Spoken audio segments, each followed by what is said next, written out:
First, an apology.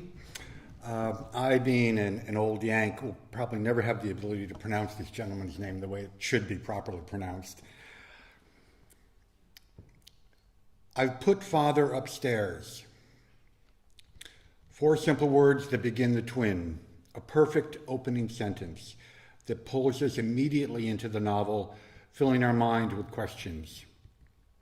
The twin has been referred to as a tale of redemption, and it's also a coming-of-age story that's written in a language so sparse and unaffected that I would often reread passages for their simple beauty. Ellen Battersby called it one of those rare works of fiction that everyone should read. It is full of life and truth, all conveyed through a narrative that refuses to allow the reader to turn away for a moment. In 2006, Gerbrand Bakker became a gardener. He said that he had to learn something to keep earning money, a decision I think most writers can empathize with. He's also been a skating instructor and subtitler for nature movies. Mostly, he's always been a writer.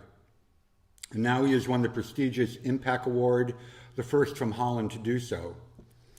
It should also be noted that he's written 3 other novels, so this is not his debut novel, as has often been said. But it is in the sense that this is his first novel to be translated into English and has introduced him to a much wider audience, which tonight includes us. Please welcome Gerbrand Bakker.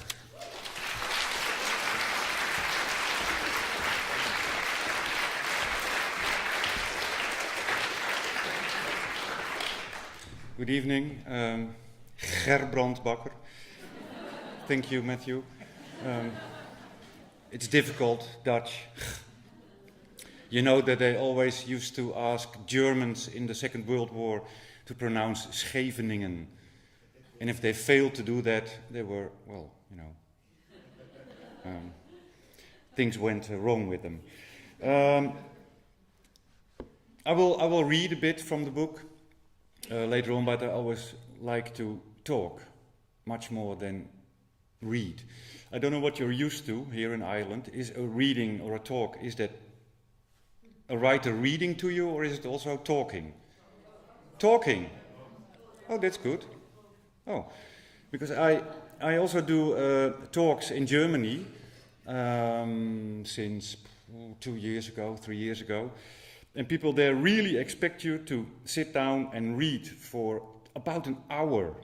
Just read in German, which is, well, for me very hard to do.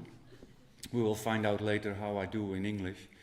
But the funny thing is, it's just what EC also said. If you hear somebody, in this case Matthew, talk about your work, and you sit there behind the, how do you call this, behind the curtains, you think, who's this man talking about?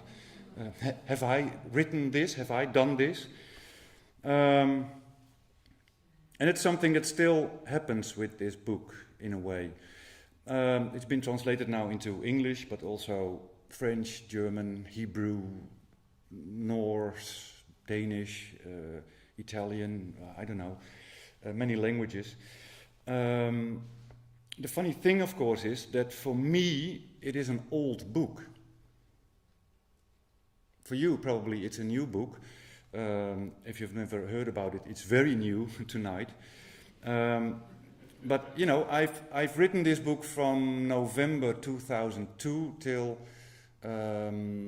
April, May 2003. So that's a long time ago. And then it took me 3 years to get it published because every publishing house in Holland rejected it.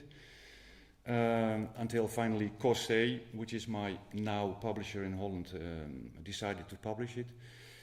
Yeah, and then a lot of things started happening with it. It's true, I did this gardening school from 2003 till July 2006. And the twin, which is by the way called It's Quiet Up There in Dutch, was published in March 2006, and right away things start happening to it. It won a debut novels prize. I started doing talks and readings quite swiftly. And with talks and readings you earn money. So my success as a writer has been in the way of my work as a landscape gardener, which is sometimes, I think, a pity. But overall, it's fine. As long as I'm here in Galway doing a talk, and even if I fail miserably this evening, my day today has been great already. Yes, I will tell you about it. I made a long walk this morning. It finished at about 2. And I walked up to the pier that goes to the lighthouse. And I was a bit annoyed because I wanted to go to the lighthouse, but there's a big fence halfway down and it's restricted. So I thought, oh, that's not nice. Me walking about a kilometer or something, and then I have to go back. And then I saw something. And first I thought it was a big rat. But it was not a big rat, it was a baby otter.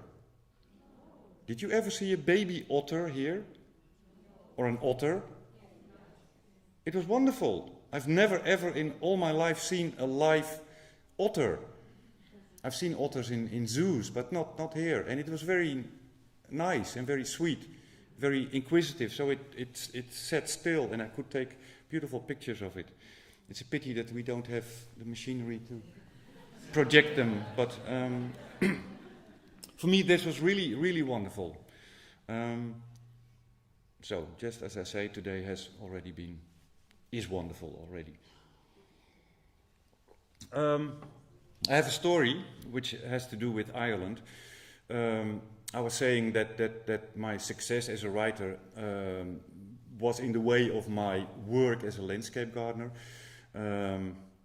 which is of course a bit of a joke, but and then you go on, and then all of a sudden last year the Twin won the International IMPAC Dublin Literary Award, which for me was a wonderful thing to happen. If only because of the 4 days that I spent in Dublin last June. And yeah, Dublin is nice. And the people in Dublin are nice, and the mayor of Dublin is very nice. But she's a woman, and still you have to say Lord Mayor. Very. But sometimes things like this happen to you. And I was there in Dublin, and that was the moment that I truly, really realized that I had won this prize. They phoned me a month earlier. That's what they do with the IMPAC. The winner knows a month before. Did you also know that today the new shortlist was presented with 3 Irish writers on it? Colm McCann, Colm Tobin, and yeah, so that's good.